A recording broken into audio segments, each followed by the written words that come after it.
As most comic nerds have already debated, the recent Superman issue, Superman has come out as bisexual. And while I truly don't have a problem with this, the comic community is in like a sort of uproar, as it were, where people are kind of taking sides on this issue.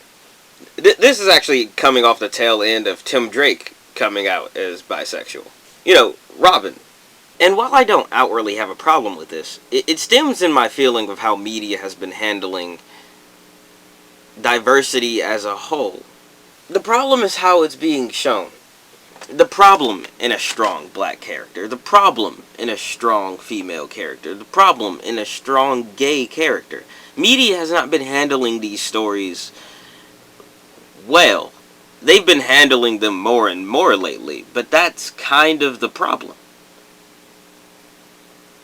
It is not enough to normalize through show. It's transcendent to normalize through acceptance. And these stories don't seem to be accepting these characters. They're just kind of changing them.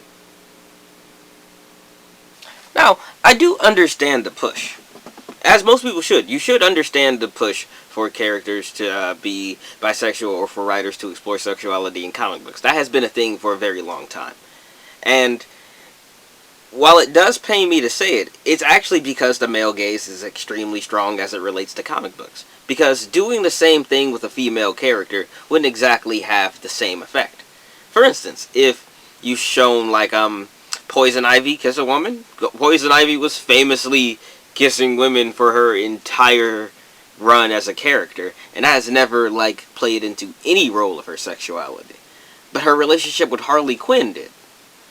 And the same could be said for Harley Quinn, who's had a largely bisexual character, and yet her sexuality is not a mainstay of her character. What I mean is, changing a character does not make them an icon for the community you changed them for. This actually goes into my problem with Bobby Drake, Iceman's character. Iceman is not an unpopular character. Iceman has a large fan base, but he's not like a very popular X-Men. And it seemed like with the relaunch, they tried to address this by like making him a new character. Like in an all-new X-Men, Iceman was revealed as gay. And how did Iceman become gay? Well, a straight white woman told him he was. That's not tone deaf. The way it happened in Marvel seemed cheap as a whole. And that's the problem I'm having in DC. It feels cheap. And moments like this feel ham-fisted.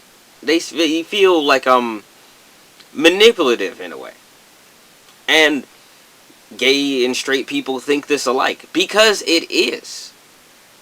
I feel this way even as it relates to characters that don't relate to this particular subject. Like, that don't relate to the LGBT community. Like, I, in some ways, feel like the same effect is, like, is rooted in female characters. It's rooted in black characters.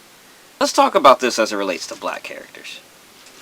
Miles Morales is the example I would like to start with. Miles Morales was created and was a generally half popular character, and I believe he is still like gaining popularity because, you know, he has a movie, Into the Spider-Verse, the new game, you know, Spider-Man Miles Morales that came out. But let's talk about Spider-Man Miles Morales. While the game in every way is serviceable, it's a nice, you know, it's a nice sequel to Spider-Man and a nice prequel to the Spider-Man that will be Spider-Man 2, PS5, I guess. No way how people are going to say that. But while the game in every way is good, I do feel like it suffers from this same issue of diversity being forced in a way. Where, you know, Miles is a serviceable character, by all means. But, you know, boring teenager, as it were. But the music of the game is all hip-hop. The entire soundtrack of the game is hip-hop. And while you still get these Spider-Man melodies in it, there's this, like, urban bass to everything. There's synths and samples to the soundtrack, and this feels a bit cheap, as it were, because changing the music of a game to fit a character's race is, in definition, a little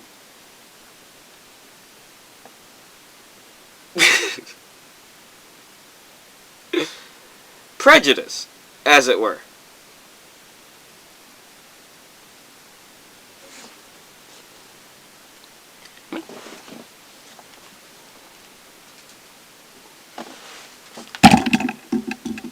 Damn it.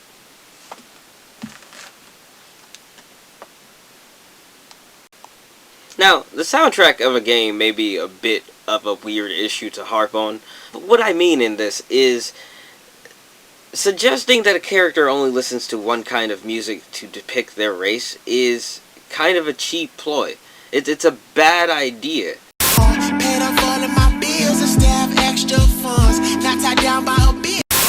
I had new thoughts and couldn't find my original shirt. But changing music to be culturally relevant, blackwashing characters, changing genders of characters or sexualities, these don't go the way of normalizing these characters. These don't show an overall acceptance or relatability to your audience. It shows as force. Aqualad and Cyborg, both extremely popular characters, voiced extremely well by the same person, but that has nothing to do with this. Cyborg's music in Teen Titans didn't go to, it didn't get hip-hoppy just to show that he was a badass. It didn't change him. It didn't change his perspective. Aqualad, he didn't go through any type of, racial relevant argument that defined his personality. What made these characters relatable were the fact that they evolved, they changed, they dealt with their insecurities, they moved past them, they showed competence, and showed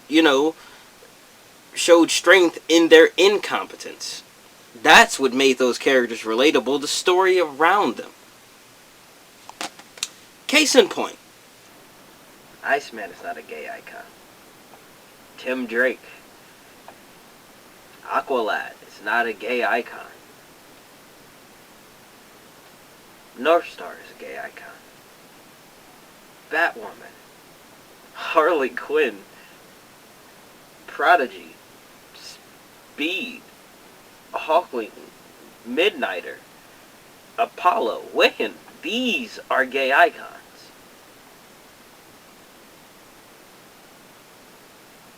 Don't just change characters into something else. Use the characters that are already there and